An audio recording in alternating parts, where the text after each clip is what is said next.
کیا ہر وقت جنگجو تیارہ بنی رہتی ہو؟ کبھی تو کوئی لڑکیوں جیسا ریئیکٹ کیا کرو۔ ویسے بوڑھے نہیں ہیں نوفل بھائی، ایک دفعہ غور کرو۔ عنایہ نے اسے اپنے طور پر سمجھانے کی کوشش کی، کیونکہ منگنی والے دن نمیر اس سے شائنزے کے متعلق کافی کچھ پوچھ چکا تھا، اور سرسری سا نوفل کے بارے میں بھی اسے بتایا کہ نوفل کی مدر کے آنے پر وہ باقاعدہ رشتہ لے کر اس کے دوست کے گھر جائے گا۔ او ہیلو، یہ منگنی کر کے تم کچھ زیادہ ہی اماں نہیں بن گئی ہو؟ تمہیں معلوم ہے نا مجھے چڑ ہے مردوں سے، اور نوفل ایک مرد ہی ہے۔ شائنزے عنایہ کو گھورتی ہوئی بولی۔ شادی بھی ایک مرد سے ہی کی جاتی ہے میری پیاری دوست، ساری زندگی ایسے نہیں گزارو گی تم بنا شادی کے۔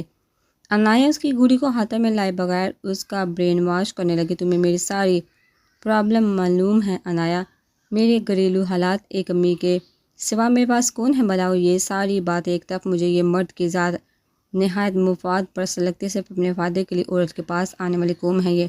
میرا دل نہیں مائل نہیں ہو سکتا شاید کسی کی طرف۔ شائنزے علیزے کو دیکھتے ہوئے بتانے لگی۔ اتنے میں عنایہ کا موبائل بجا۔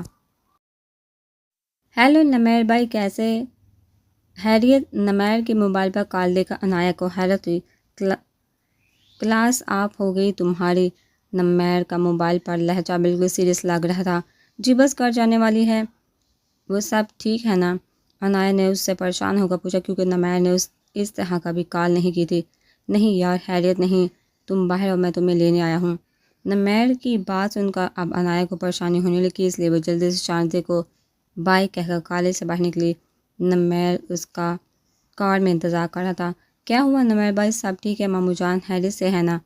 عنایہ نے آتے ہی نمیر سے سوالات پوچھنے شروع کر دیے۔ کار میں بیٹھو، بتاتا ہوں، نمیر نے اس کے سوالات کے جواب میں کہا۔ کار سٹارٹ کرنے لگے۔ عنایہ جلدی سے کار میں بیٹھ کے نمیر کار سٹارٹ کر کے اسے کالج سے لے گیا۔ عنایہ کالج سے نکلنے کے بعد شائنزے بھی بس کے انتظار میں اسٹاپ پر پڑی ہوئی تھی۔ تبھی اس کے پاس ایک کار آ کر رکی، جس میں سے اترنے والی شخصیت کو دیکھ کر شائنزے کے چہرے پر بیزاری سی چھا گئی۔ کیسی ہو تم؟ نوفل کار سے اترنے کے بعد شائنزے کے پاس آ کر پوچھنے لگا۔ بدتمیز، پچھلی 2 ملاقاتوں میں اندازہ نہیں ہوا تمہیں؟ شائنزے اپنے چہرے پر چھائی بیزاری سے محسوس کرواتے ہوئے اپنے ساتھ کھڑے ڈیج انسان کو کہنے لگی، جو اس کو گھوڑی میں مصروف تھا۔ اب بھی اس کی بات سن کر باقاعدہ ہنس رہا تھا۔ حسین لوگ اکثر بدتمیز ہوا کرتے ہیں، یہ کوئی نئی بات نہیں، اور اب کی بار یہ مجھے بہت اٹریکٹ کیا ہے۔ کیا ہم تھوڑی دیر کے لیے بات کر سکتے ہیں؟ نوفل دلچسپی سے اس کو دیکھا پوچھنے لگا۔ وہ آج بھی پچھلی 2 ملاقاتوں کے تحت سے اپنی طرف متوجہ کر رہی تھی۔ اس دن شاید تمہیں میری بات سمجھ میں نہیں آئی تھی۔ مجھے تم سے کوئی بات نہیں کرنی، فوراً 9-2-11 ہو جاؤ یہاں سے۔ شائنزے نے اس کو دیکھ کر سخت لہجہ اختیار کرتے ہوئے کہا۔ مس شائنزے، مجھے اپنی عزت کے ساتھ ساتھ تمہاری عزت بھی پیاری ہے، جبھی پیار سے کہہ رہا ہوں، ہم آرام سے کار میں بیٹھ کر بات کرتے ہیں۔ اب کی بار نوفل بے سنجیدگی سے بولا۔ اپنا نام اس کے منہ سے ایک پل کے لیے شائنزے چونکی۔ مسئلہ ہے تمہارا یہ پولیس کی وردی تم نے غنڈہ گردی دکھانے کے لیے پہنی ہے؟ ایک دفعہ کی بات سمجھ میں نہیں آتی؟ انٹرسٹ نہیں ہے مجھے تم سے بات کرنے میں، شائنزے جان بوجھ کر تیز آواز میں بولی، جسے آس پاس کے لوگ متوجہ ہوئے۔ ابھی تک تو میں نے بہت سیدھے طریقے سے تم سے بات کی ہے، لیکن تمہارے بارے میں میری رائے یہ ہے، تم حسین اور بدتمیز ہونے کے ساتھ ساتھ بیوقوف بھی ہو۔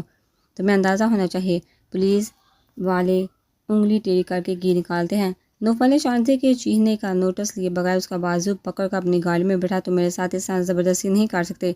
شائنزے کو کار میں بٹھا کر جو وہ ڈرائیونگ سیٹ پر بیٹھا تو شائنزے چیختے ہوئے بولی، زبردستی کرنے پر تم نے مجھے مجبور کیا، میرا تو سیدھا سیدھا تمہیں پرپوز کرنے کا ارادہ تھا۔ نوفل چہرے پر مسکراہٹ سجائے شائنزے کو دیکھتا ہوا کہنے لگا، اپنی عمر دیکھو اور حرکتیں دیکھو۔ شائنزے نے اسے شرمندہ کرنا چاہا۔ کیوں؟ میں تمہارے ابا جی کی عمر کا ہوں، یا تم خود کوئی ننھی چوزی سمجھتی ہو خود کو؟ میں ایک پڑھا لکھا اچھا کھاتا پیتا مرد ہوں، اور تم بھی بالغ لڑکی ہو، شائنزے کے لائق، شادی کے لائق۔ نوفل نے اپنے برابر میں بیٹھے شائنزے کا نظر بھر کر بھرپور جائزہ لیا اور کار سٹارٹ کر دی۔ رکو گاڑی کو، یہاں سے لے کر جا رہے ہوں؟ کہاں لے کر جا رہے ہیں مجھے؟ میں تمہیں چھوڑوں گی نہیں۔ شائنزے اس سے کار چلاتا دیکھا دھمکی دینے لگی۔ ڈرو نہیں، ابھی تمہیں اپنے گھر نہیں لے کر جا رہا، بلکہ تمہیں تمہارے ہی گھر چھوڑ رہا ہوں۔ ویسے میں بہت جلدی تمہیں اپنے گھر لے جانے کا ارادہ رکھتا ہوں، بینڈ باجی کے ساتھ، پھر بے شک تم مجھے نہیں چھوڑنا۔ نوفل اب شوہر نظر اس پر ڈال کر ڈرائیونگ کرنے لگا۔ تمہاری ہمت بھی کیسے ہوئی مجھ سے اس طرح کی فضول باتیں کرنے کی سمجھ رکھا ہے کیا تم نے مجھے؟ شانزے غصے اور حیرت کے ملے جلے تاثرات کے ساتھ اس کو دیکھ کر کہنے لگی، ہمت کو چیلنج مت کرو، ہمت ہی تو ہے جو بڑے بڑے کام بنا خوف کے کروا دیتی ہے، مگر کیا ہے نا تمہارے معاملے میں شرافت آڑے آ جاتی ہے۔ یہ روز روز ڈیٹ شیٹ روٹنا منانا، موبائل پر بلا وجہ لمبی لمبی گفتگو کر کے حال دل سنانا، میرے خیال میں یہ سست عاشقوں کے کام ہے، مگر میں آدمی ہوں، ذرا دوسری قسم کا پسند آ گئے ہو تو مجھے شادی کرنا چاہتا ہوں میں تم سے، اس لیے بہت جلدی میں تمہیں اپنے گھر لے آؤں گا۔ نوفل نے ڈرائیونگ کے دوران مسکرا کر شانزے کو دیکھتے ہوئے کہا۔ تم کچھ زیادہ ہی فری نہیں ہو رہے؟ شانزے نے اپنے سامنے بیٹھے ہوئے اس فاسٹ عاشق کو دیکھا جو کہ تیسری ملاقات میں ہی اس سے شادی کی بات کر رہا تھا۔ میرے نزدیک تو اسے فری ہونا کہتے ہی نہیں ہیں۔ معلوم ہے فری ہونا کسے کہتے ہیں؟ شانزے کے گھر کے آگے گاڑی روک کر اس کی سیٹ پر جھکتا ہوا بولا۔ شانزے وارننگ دینے والے انداز میں چیخی۔ نوفل سے زیادہ زور سے روب جمانے والے انداز میں چیخا، مگر شانزے کو بے خوفی سے پلک چپکائے بنا مسلسل دیکھتے ہوئے نوفل کے چہرے کے تاثرات نرم ہوئے، چہرے پر مسکراہٹ آئی۔ اگر تھوڑی دیر اور ایسے ہی گزری رہی نا، ابھی اسی وقت قاضی لے آؤں گا۔ نوفل اس کو دیکھ کر دوبارہ سنجیدگی سے گویا ہوا، جس پر شانزے دانت پیس کر اسے دیکھنے لگی۔ کار کا دروازہ کھول کر اسے بغیر کچھ کہے گھر کے اندر چلی گئی۔ نمیر بھائی، آپ بتا کیوں نہیں رہے؟ ہر کس کی کنڈیشن سیریس ہے، ہم کہاں پر اور ہم یہاں پر کیوں آئے ہیں؟ نمیر انایا کو ریسٹورنٹ لے آیا اور ڈرائیونگ کے دوران بس اتنا ہی بولا تھا کہ ایک سیریس کنڈیشن ہے، جس پر انایا گھبرانے لگی، مگر اب دور سے نہال کو ریسٹورنٹ میں آتا دیکھ کر وہ بات کو مکمل طور پر سمجھ گئی اور خفا ہوتی ہوئی نمیر کو دیکھنے لگی جو اس کی طرف مسکراتا ہوا دیکھ رہا تھا۔ نہال کو بھی نمیر نے ایک امپورٹنٹ میٹنگ کا کہہ کر یہاں کا ایڈریس سینڈ کیا تھا اور فوراً پہنچنے کو کہا تھا، مگر وہاں پر نمیر کے ساتھ انایا کو موجود دیکھ کر نہال اپنے بھائی کی شرارت سمجھ گیا۔ اس وقت نہال کو نمیر کی یہ شرارت ذرا بری بھی نہیں لگی، اس لیے وہ مسکراتا ہوا ان دونوں کے پاس آیا۔ تم دونوں کی منگنی کو ایک ہفتہ گزر گیا، مگر تم دونوں سے زیادہ بورنگ کپل میں نے آج تک نہیں دیکھا۔ اگر آج تم دونوں کو دھوکے سے یہاں نہیں بلاتا تو تم نے بارات والے دن ہی گھونگھٹ اٹھا کر اس کا چہرہ دیکھنا تھا۔ نمیر قریب آتے ہوئے نہال کو دیکھا بولے، جس پر نہال مسکرانے لگا۔ اور تم جو تھوڑی دیر پہلے پوچھ رہی تھی نا کہ کس کی سیریس کنڈیشن ہے، یہ جو تمہارے سامنے 6 فٹ کا بندہ کھڑا ہے، ہفتہ ہو گیا اس کو خیالوں میں کھوئے ہوئے، قسم سے اکیلے بیٹھا مسکرا رہا ہوتا ہے۔ نمیر اب انایا کو نہال کی کنڈیشن بتانے لگا، جس پر نہال نے سنجیدہ ہو کر نمیر کو آنکھیں دکھائی۔ وہیں انایا نہال کو دیکھنے لگی، مگر نہال کے نظر خود پر محسوس کر کے وہ پلکیں جھکا گئی۔ میرے خیال میں نمیر تمہیں واپس آفس جانا چاہیے، اب تمہارا کام ختم ہو گیا۔ نہال کی بات پر نمیر ہنس دیا۔ وہ تو میں چلا ہی جاؤں گا، مگر پلیز اب تم دونوں ایک دوسرے کو اپنا حال دل سنانا، کہیں موسم کا حال بتانے نہیں بیٹھ جانا۔ نمیر نہال کو آنکھ مار کر وہاں سے چلا گیا، جبکہ نہال مسکراہٹ چھپائے اب انایا کو دیکھ رہا تھا۔ کالج کے وائٹ ڈریس میں وہ اس سے پہلے کی طرح کوئی چھوٹی بچی لگی جو شاید ہوم ورک نہ کرنے پر شرمندہ سی نظریں جھکائے کھڑی تھی۔ کب تک کھڑے رہنا ہے، آؤ بیٹھتے ہیں۔ نہال نے انایا کے لیے چیئر کھسکائی اور اسے بیٹھنے کا اشارہ کیا۔ انایا چپ کر کے بیٹھ گئی۔ کیسی ہو تم؟ نہال اب انایا کے سامنے کرسی پر بیٹھ کر اس کو دیکھتا ہوا حیرت معلوم کرنے لگا۔ میں ٹھیک ہوں، آپ کیسے ہیں؟ انایا نے ہمت کر کے نگاہیں اٹھائی اور اس کا حال پوچھا۔ بھی تھوڑی دیر پہلے نمیر نے بتایا تو تھا میرا حال، نہال انایا کی آنکھوں میں دیکھتا ہوا بولا۔ اس کی بات سن کر انایا ایک دم پھر اپنی پلکیں جھکا گئی۔ کہیں تم نے اس بات کو محسوس تو نہیں کیا کہ ہماری انگیجمنٹ کے بعد میں نے تمہیں کال یا میسج نہیں کیا؟ نہال انایا کو دیکھتا ہوا پوچھنے لگا۔ محسوس تو نہیں کیا، ویسے آپ نے کال کیوں نہیں کی؟ انایا کے منہ سے بے ساختہ نکلا، جس پر نہال کے چہرے پر ایک دم گہری مسکراہٹ آئی، جس سے انایا اچھی حال سے شرمندہ ہو گئی۔ یعنی تم نے محسوس کیا؟ نہال اب غور سے اس کو دیکھتا ہوا پوچھنے لگا۔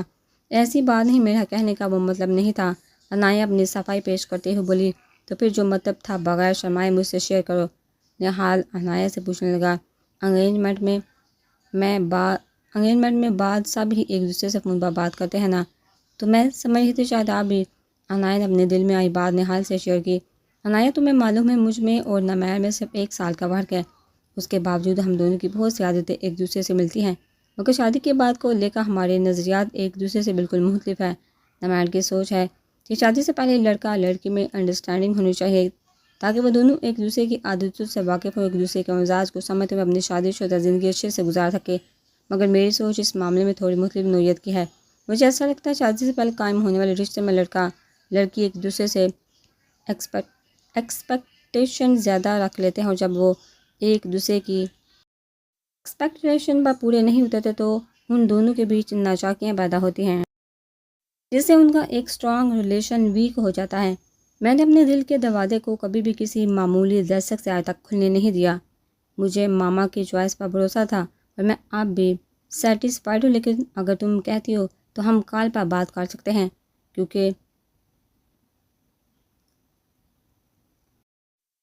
انسان لوگوں کی زندگی مشکل سے نہیں گزرتی۔ عنایت کو دیکھتا ہے وہ بولا، نہیں، میں آپ کی سوچ، آپ کے نظریے سے 100% متفق ہوں۔ عنایت کی بات سن کر نہال مسکرا دی اور کھانے کا آرڈر دینے لگا۔ لنچ کرنے کے بعد عنایت کے منع کرنے کے باوجود نہال اس کو شاپنگ کروانے کے لیے لے گیا۔ واپسی پر تقریباً شام ہو چکی تھی اور عنایت کبھی بھی کالج سے اتنا لیٹ نہیں آئی تھی۔ جب نہال نے گھر کے آگے کار روکی تو پریشانی عنایت کے چہرے سے عیاں ہونے لگی۔ چلو تمہیں گھر کے اندر چھوڑ کر آ جاؤں میں؟ نہال اس کی پریشانی بامتا ہوا بولا، مگر وہ مامی، عنایت نے جھجکتے ہوئے کہا۔ ڈرنا چھوڑ دو عنایت، میں تمہارے ساتھ ہوں، کار سے اترو، یہ کوئی وقت ہے گھر آنے کا؟ کہاں مری ہوئی تھی تم؟ عنایت کار میں داخل ہوئی تو عشرت پڑی ہوئی بیٹھی تھی۔ اس نے عنایت کے پیچھے نہال کو نہیں دیکھا۔ عنایت کی شکل دیکھ کر وہ غصے سے چیخی، یہ کون سا طریقہ ہے خالہ جانی بات کرنے کا؟ وہ میرے ساتھ تھی۔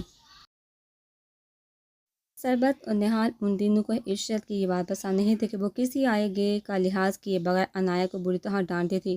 نمیل اور سربت اکثر عشرت کو اس کی اس عادت پر ٹوکتے تھے، مگر برا لگنے کے باوجود نہال نے عشرت کو کبھی کچھ نہیں بولا تھا۔ مگر آج نہال کو شدت سے اس بات کا احساس ہوا کہ عشرت سچ میں عنایت کے ساتھ کافی زیادتی کر جاتی ہے۔ اوہو، تو یہ تمہارے ساتھ موجود تھی؟ کم از کم بتانا تو چاہیے تھا نا، بندہ ایک فون ہی کر دیتا ہے۔ عشرت کو غصہ ابھی بھی تھا، مگر نہال کو دیکھا اب کی بار وہ تھوڑا نرم لہجے میں بولی۔ شاید وجہ یہی تھی کہ نہال نے آج پہلی بار عشرت کو ٹوکا تھا۔ خالو کو کال کر لی تھی میں نے، خالہ جانی آپ معلوم نہیں انہوں نے آپ کو کیوں بتانا ضروری نہیں سمجھا؟ خیر چھوڑی اس بات کو، آپ سنائیے کیسی طبیعت ہے آپ کی؟ نہال صوفے پر بیٹھا وہ بولا۔ کافی سارے شاپرز اس نے ٹیبل پر رکھے۔ عشرت بھی اس کے سامنے والے صوفے پر بیٹھ گئی۔ ہاں، تمہارے خالو کو کیا ضرورت پڑی ہے جو اپنی بانجی کے بارے میں مجھ سے کچھ بات کرے؟ میری طبیعت کو کیا ہونا ہے؟ آئے دن کوئی نہ کوئی تکلیف ہی رہتی ہے، کبھی جوڑوں میں درد تو کبھی گھٹنوں میں۔ ان شاپرز میں کیا موجود ہے؟ عشرت نے اپنی طبیعت کا رونا روتے ہوئے ساتھ میں شاپرز کے بارے میں بھی پوچھ لیا۔ عنایت کے لیے اپنی پسند کے کچھ ڈریسز لیے ہیں۔ کھڑی کیوں ہو عنایت، بیٹھ جاؤ۔ نہال نے عشرت کو جواب دینے کے ساتھ ساتھ عنایت کو بھی مخاطب کیا جو کہ ویسے ہی کھڑی تھی۔ بیٹھے کیوں جاؤں؟ جا کر کافی بنا کر لاؤ میرے اور نہال کے لیے۔ عشرت کا شاپنگ کے بارے میں سن کر مزید موڈ خراب ہو، اس لیے عنایت کو گھورتی ہوں بولی، رہنے دے خالہ جانی، عنایت تھکی ہوگی، آپ بوا کو کافی کا بولے، عنایت یہاں آ کر بیٹھو۔ نہال نے ایک دفعہ دوبارہ عشرت کو بول کر عنایت کو مخاطب کیا، آنکھوں کے اشارے سے اسے اپنے برابر میں بیٹھنے کے لیے کہا۔ عنایت جھجکتی ہوئی نہال کے صوفے پر کافی دور فاصلہ بنا کر بیٹھ گئی۔ یا اتنا چپ کیسے رہ لیتی ہو تم؟ کوئی اپنے ہی گھر میں مہمان بن کر رہتا ہے، ہنسا کرو، باتیں کیا کرو، خوش رہا کرو۔ نہال اب دوستانہ انداز میں عنایت کو دیکھا بولا۔ وہ ہڑبڑا کر عشرت کو اور پھر نہال کو دیکھنے لگی۔ کوئی نہیں تمہارے سامنے اداکاری کر رہی ہے، ورنہ اس کے کمرے سے تو ہر وقت گنگنانے کی یا اپنی دوست سے فون پر باتیں کرنے کی آوازیں آتی رہتی ہیں۔ عشرت ان دونوں کو ایک ساتھ بیٹھا دیکھ کر مزید جل گئی اور تپے ہوئے انداز میں بولنے لگی۔ عنایت سر جھکائے انداز میں ایسی بیٹھی تھی جیسے عشرت اس کی غلطیاں گنوا رہی ہو۔ کہہ رہا ہوں خالہ جانی، اس نے بھی دنیا اپنے کمرے میں ہی بنائی ہوئی ہے، اسے باہر بھی بالکل اسی طرح رہنا چاہیے۔ مگر آپ کی اداکاری والی بات سے میں ایگری نہیں کرتا عنایت، میں بالکل دکھاوا نہیں ہے۔ اگر اس میں دکھاوے والی کوالٹی موجود ہوتی تو میں ماما کی چوائس پر کبھی بھی ایگری نہیں کرتا۔ زہر لگتی ہے مجھے بن کر بولنے والی لڑکیاں۔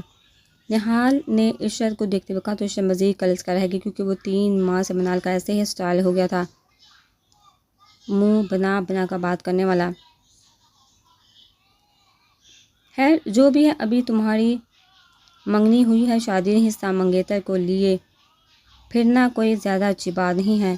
لوگ پیٹھ پیچھے باتیں بناتے ہیں، ذرا احتیاط سے کام لو تم بھی۔ عشرت نے لگے ہاتھوں نہال کو ٹوکنا ضروری سمجھا۔ خالہ جانی آپ بھی کتنی بولی ہیں، احتیاط سے مجھ سے زیادہ نمیر اور منال کو کام لینا چاہیے، ان کی تو ابھی منگنی بھی نہیں ہوئی، بلکہ میں تو ماما سے کہہ بھی رہا تھا ان دونوں کے بارے میں اگر لوگ باتیں بنائیں گے تو کچھ غلط بھی نہیں ہوگا۔ خیر میں چلتا ہوں، آپ اپنا خیال رکھیے گا۔ نہال مسکراتا اٹھ گیا، جبکہ نہال کی بات سن کر عشرت کا اچھا خاصا منہ بن گیا۔ سیٹرڈے کو شام میں ڈیڈی رہنا میرے دوست نے ہم دونوں کو انوائٹ کیا ہے ڈنر پر، اور تم 11 بجے تک سوتی ہو، 10 بجے فون کروں گا میں تمہیں۔ نہال بنائے کو دیکھتا ہوا بولا اور خدا حافظ کہہ کر چلا گیا۔ نائے کو اتنا اندازہ ہو گیا تھا نہ ہی نہال رات کو کال کرے گا اور نہ ہی وہ اسے کہیں دوست کے ہاں ڈنر پر لے کر جائے گا، وہ صرف اپنی خالہ جانی کو ستانے کے لیے انایا کو بول رہا تھا۔ نہال کے جانے کے بعد عشرت انایا کو اس طرح گھور رہی تھی جیسے وہ اسے کچا ہی چبا جائیں گی۔ انایا نے خاموشی سے ٹیبل پر سے اپنے شاپرز اٹھائے اور اپنے کمرے میں جانے میں ہی اس نے اپنی عافیت جانی۔ دوپہر کا وقت ہے جب شاندے کالج سے گھر آئی، آج بہت زیادہ گرمی تھی، بس اسے مین روڈ پر اتارتی پر گلی میں 15 منٹ کی واک کے بعد پیدل چل کر گھر آنا ہوتا۔ وہ اس وقت پسینے ہو رہی تھی۔ نائلہ کو اسلام کے بعد وہ فریج سے پانی نکال کر پینے لگی۔ امی کیا ہوا آپ کو، آپ روئی ہیں نا؟ بتائیے مجھے کسی نے کچھ کہا ہے؟ شاندے نے نائلہ کی سوجی آنکھیں دیکھا بولی، کل رات اکرم کے ابا نے کرایہ دینے سے صاف انکار کر دیا ہے، 15 دن سے کھانے کا کوئی آرڈر نہیں آ رہا، جو پیسے بچے تھے اس سے میں بجلی کا بل ادا کرائی۔ بشیر دکاندار نے ادھار پر سامان دینے سے بھی منع کر دیا، گھر میں راشن میں بالکل ختم ہو گیا، سمجھ نہیں آ رہا کیا کروں۔ نائلہ نے آج تک اپنی پریشانی کو رونا اپنی فہیم یا شانتی کے آگے نہیں رویا تھا، مگر وقت کے ساتھ ساتھ اس کا دل کافی کمزور ہو گیا تھا۔ اکرم کے باپ کو تو میں ابھی ٹھیک کر کے آتی ہوں، سمجھ کیا رکھا ہے اس آدمی نے آہل، ہم ہوتے ہیں تو یہ ہمیں دبا لے گا اور مفت میں رہتا رہے گا۔ شاندے نائلہ کے آنسو صاف کر کے غصے میں اٹھی تو نائلہ نے اس کا ہاتھ پکڑ کر دوبارہ بٹھا لیا۔ کوئی ضرورت نہیں تمہیں اس سے جا کر لڑنے کی، اپنی بیوی بچوں کو باتیں سناتا رہتا ہے، ہر وقت لڑائی جھگڑوں کی آواز آتی ہے، تم کچھ بولو گی وہ جھگڑا کرے گا، بدتمیزی کرے گا، محلے والے صرف تماشا دیکھیں گے کوئی ہماری مدد کو نہیں آئے گا، باتیں الگ بنے گی۔ نائلہ نے روتے ہوئے شاندے کو سمجھایا، امی اس طرح ڈرنے سے تو وہ ہم پر اور حاوی ہو جائیں گے، کبھی بھی کرایہ نہیں دیں گے، اور یہ بشیر کتنا منحوس آدمی، ہمیشہ اس سے پیسے دے کر ہی سودا سلف لیا ہے، اسے کون سی موت پڑ رہی ہے ادھار سامان دیتے ہوئے، کون سا اس کے پیسے لے کر ہم اپنی قبر میں چلے جائیں گے یا گھر چھوڑ کر بھاگ جائیں گے۔ شاندے غصے میں بولی، جن گھروں میں مرد نہیں ہوتے معاشرہ ان عورتوں کو کمزور اور بے بس سمجھ کر ایسے ہی دباتا ہے، تم کسی سے کچھ بھی نہیں بولو، کچھ بھی بولنے کی، لڑنے جھگڑنے کی کوئی ضرورت نہیں، اگر عورتیں اکیلی ہوں تو انہیں مردوں سے دشمنی نہیں پالنی چاہیے۔ جاؤ کل رات کی دال کچن میں رکھی ہے، کھا لو، میں کچھ نہ کچھ پیسوں کا بندوبست کرتی ہوں۔ نائلہ اپنے آنسو صاف کرتی شاندے سے بولی۔ اتنے میں گھر کا دروازہ بجا، نائلہ نے جا کر دروازہ کھولا، یہ کس کا سامان لے کر آگے ہو بھائی؟ نائلہ نے حیرت کا اظہار کرتے ہوئے اپنے سامنے کھڑے بشیر سے پوچھا، جو آٹے کی بوری کے ساتھ ساتھ 3 بڑے بڑے شاپر میں سامان لیے کھڑا تھا۔ شاندے صحن میں کھڑی ہوئی بشیر کو دیکھنے لگی، بہن جی یہ سامان مہینے بھر کا راشن ہے جو آپ ہر ماہ ہماری دکان سے لیتی ہو، میں نے سوچا آپ کہاں اتنی دور چل کر آؤ گی، میں خود یہ سامان آپ کے گھر پہنچا دیتا ہوں۔ بشیر کافی تمیز اور خوش اخلاقی کا مظاہرہ کرتا ہوا بولا، بھائی ایسا ہے کہ ابھی ہمیں اس سامان کی ضرورت نہیں، اب اسے واپس لے جاؤ، میں خود بعد میں آ کر یہ چیزیں لے لوں گی۔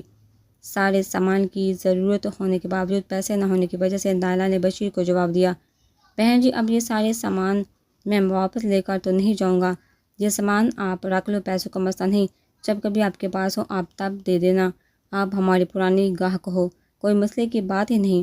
بشیر لہجے میں شیرنی گھولتے ہوئے نائلہ سے کہنے لگا، جبکہ نائلہ کے ادھار کے بولنے پر وہ اس سے کافی بدلحاظی کر چکا تھا۔ میں نہیں آ رہا، تمہیں ہمیں ضرورت نہیں تمہارے احسان کی، اپنا یہ سارا سامان اٹھاؤ، دفع ہو جاؤ یہاں سے۔ شاندے جی کا بشیر سے بولے، شاندے بالکل خاموش ہو جاؤ، کمرے میں جاؤ۔ نائلہ نے تیز لہجے میں بیٹی کو ٹوکتے ہوئے کہا، صحیح ہے بھائی، بہت بہت شکریہ، پیسے میں آپ کو 1 یا 2 دن میں پہنچا دوں گی۔ نائلہ نے بشیر سے کہا، پیسوں کی کوئی فکر نہیں بہن جی، آپ اگلے ماہ ایک ساتھ دے دینا، اور اگر تب بھی پیسے موجود نہ ہوئے تو کوئی مسئلے کی بات نہیں، آپ بہنوں کی طرح ہیں، اور اب آپ کو دکان پر آنے کی بھی ضرورت نہیں، یہاں سے دکان کافی دور ہے، آپ کہاں پیدل چل کر آؤ گی، مہینے کی پہلی تاریخ پر چھوٹا خدا آ کر سارا سامان آپ کو دے جایا کرے گا۔ بشیر خوش اخلاقی سے بولتا ہوا وہاں سے چلا گیا، جبکہ نائلہ اور شاندے دونوں اس کے رویے پر حیران رہ گئی۔ ابھی وہ حیران زدہ ہو کر ایک دوسرے سے بات کرتی دروازہ ایک بار دوبارہ بجا۔ نائلہ نے جا کر دروازہ کھولا۔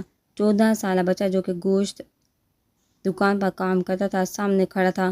آنٹی یہ میں بالکل تازہ گوشت لے کر آیا ہوں، بچے نے چکن اور قیمے کا شاپر نائلہ کی طرف بڑھاتے ہوئے کہا۔ مگر بیٹے یہ کیوں لے کر آئے ہو؟ میں نے تو تم سے گوشت کا نہیں کہا۔ اب نائلہ حیرت زدہ ہو کر اس بچے کو دیکھتے ہوئے بولی، ارے صبح ہی تو بھائی سے کہا تھا آپ نے کہ 2 کلو چکن اور 1 کلو قیمے کا۔ یہ جلدی سے پکڑے، دکان پر گاہک کے انتظار کر رہے ہوں گے۔ بچہ زبردستی نائلہ کے ہاتھ میں شاپر تھما کر چلا گیا۔ شانزی نائلہ کو کچن کے دروازے پر کھڑی ہوئی حیرت سے دیکھ رہی تھی۔ یہ کیا ہو رہا ہے؟ مجھے کچھ سمجھ نہیں آ رہا۔ نائلہ شانزی کو حیرت سے دیکھتے ہوئے کہنے لگی اور گوشت کے شاپر فریج میں رکھنے لگی۔ تبھی ایک بار پھر دروازہ بجا۔ اب کی بار شانزی نے دروازہ کھولا تو اوپر کرایہ دار والی آنٹی مسکراتے ہوئے گھر کے اندر داخل ہوئی۔ ارے نائلہ بہن یہ لو اپنے پیسے اور اچھی طرح گن لو، پورے 3 ماہ کا کرایہ ہے۔ بہت دور زبردستی مسکراتی نائلہ کو پیسے دینے لگی۔ آج کیسے یاد آ گیا آپ کو کرایہ دینا؟ شانزی اکرم کے اماں کو دیکھتے ہوئے پوچھنے لگی۔ شانزی، نائلہ نے شانزی کو آنکھیں دکھاتے ہوئے ٹوکا۔ 1 منٹ امی ذرا معلوم تو ہونے دے۔ ہاں تو آنٹی سر آپ مجھے بتانے کی زحمت کر سکتی ہیں یہ شرم آپ کو کس نے دلائی؟ شانزی اکرم کے اماں کی طرف دیکھ کر سنجیدگی سے پوچھنے لگی۔ لو لڑکی، ایک تو میں کرایہ لے کر آئی ہوں، اوپر سے تم مجھے شرمندہ کر رہی ہو۔ اکرم کی ماں نے اپنے سامنے اس چنڈاک بھر کی لڑکی کو دیکھتے ہوئے کہا، اگر آپ کرایہ لے کر آئی ہیں تو کوئی احسان نہیں کر رہی ہمارے اوپر۔ آپ سے اب مجھے اس کا نام بتائیے جس کے کہنے پر آپ یہ کرایہ لے کر آئی ہیں۔ شانزی کو اب یقین ہونے لگا ان سب کے پیچھے ضرور کسی نہ کسی کی کارستانی ہو سکتی ہے۔ وہ آج صبح سویرے اکرم کے ابا کے پاس کوئی ایس پی آیا تھا، بڑا ہی روب دکھا رہا تھا۔ ہم غریبوں پر اکرم کے ابا کو تو بری طرح دھمکا کر گیا ہے اور یہ بھی کہہ کر گیا ہے اگر انسانوں کی طرح رہنا ہے تو کرایہ دے کر رہو۔ ارے نائلہ بہن تم تو جانتے ہو ہمارے خود کے حالات کون سے اس قابل ہیں، بس مہینے کے 6-7 تاریخ تک مہلت دے دیا کرو، تمہیں کرایہ مل جائے گا، ہمیں گھر خالی کرنے کا ہرگز مت کہنا۔ اکرم کی ماں منت سماجت کرتے ہوئے بولی اور وہاں سے چلی گئی۔ کہیں نوفل کا ذکر تو نہیں کر رہی یہ؟ شانزی کرایہ دار کی بات پر صحیح سے حیران بھی نہیں ہوئی تھی کہ نائلہ کے منہ سے نوفل کا نام سن کر اسے کرنٹ لگا۔ اب جانتی ہے اس گھٹیا انسان کو؟ شانزی نے نائلہ کو دیکھتے ہوئے پوچھا۔ شانزی میں دیکھ رہی ہوں دن بدن تمہاری زبان بہت خراب ہوتی جا رہی ہے، ذرا تمیز سے بات کیا کرو۔ ہاں جانتی ہوں 3-4 دن پہلے ملاقات ہوئی تھی اسے، ڈاکٹر کے ہاں سے واپس آ رہی تھی، تب راستے میں گر گئی تھی، اسی نے اپنی کار میں بٹھا کر مجھے گھر تک چھوڑا تھا، بہت نیک بچہ ہے۔ نوفل نام بتا رہا تھا، یہ بھی کہ وہ پولیس کی نوکری کرتا ہے، کہہ رہا تھا کوئی بھی کام ہو مجھے یاد کر لیجیے گا، اپنا موبائل نمبر بھی دے کر گیا ہے۔ نائلہ شانزی کو دیکھتے ہوئے بتانے لگی۔ نائلہ کا نوفل کو نیک بچہ کہنے پر شانزی کا دل چاہا وہ اپنے کانوں کو ہاتھ لگا کر توبہ کرے، اور آپ نے اسے ہمارے گھر کے سارے مسئلے مسائل بتا دیے۔ شانزی نے افسوس سے سر جھٹکا، دماغ خراب ہو گیا، تمہارا پاگل سمجھا ہوا ہے مجھے کہ کسی اجنبی کے سامنے اپنے مفلسی کا رونا روں گی؟ مجھے تو خود ہی سمجھ میں نہیں آ رہا اسے یہ سب کیسے معلوم ہوا، مگر تم اسے کیسے جانتی ہو؟ نائلہ شانزی سے پوچھنے لگی، جس پر شانزی نے پہلی ملاقات کا گول کر کے سرسیزے انداز میں نائک کی منگنی والے دن کے بارے میں کچھ سچی کچھ جھوٹی بات بتا کر بتائی اور کمرے میں چلی گئی۔ صبح جب شانزی کالج کے لیے گھر سے نکلی تو روز معمول کی طرح وہ تیز قدم اٹھاتی ہوئی چل رہی تھی۔ 15 منٹ کی دوری پر بس اسٹاپ تھا جہاں سے وہ ہر روز بس میں وہ کالج پہنچتی تھی۔ اتنے میں اچانک ایک رکشہ آ کر اس کے پاس رکا اور اپنے ہی خیالوں میں مگن تھی، اسی لیے ڈر کر پیچھے ہٹی۔ آ جاؤ ابھی تمہیں کالج چھوڑ دیتا ہوں۔ رکشے والا جو کہ اسی کی ہم عمر تھا اور اسی محلے میں رہتا تھا شانزی کو دیکھا بولا، کوئی ضرورت نہیں تمہیں دینے کے لیے، حرام کے پیسے نہیں میرے پاس، میں بس میں ہی جاؤں گی، تم اپنا راستہ ناپو۔ شانزی کو صبح رکشے والے کا فری ہونا اچھا نہیں لگا تھا۔ تو میں آپ سے کون سا پیسے مانگ رہا ہوں، اب بہنوں جیسی ہو میری، نہ ہڑے چھوڑو اور جلدی سے بیٹھ جاؤ، روز چھوڑ کر آؤں گا، کالج سے واپس بھی لے کر آ جایا کروں گا، 2 بجے چھٹی ہوتی ہے نا؟ شانزی سے کنفرم کرتا ہوا پوچھنے لگا، کالج نہیں جس نے تمہیں میرا بھائی بننے کے لیے کہا ہے، ذرا اس کے پولیس اسٹیشن لے کر چلو مجھے۔ شانزی رکشے میں بیٹھتی ہوئی رکشے والے سے بولی۔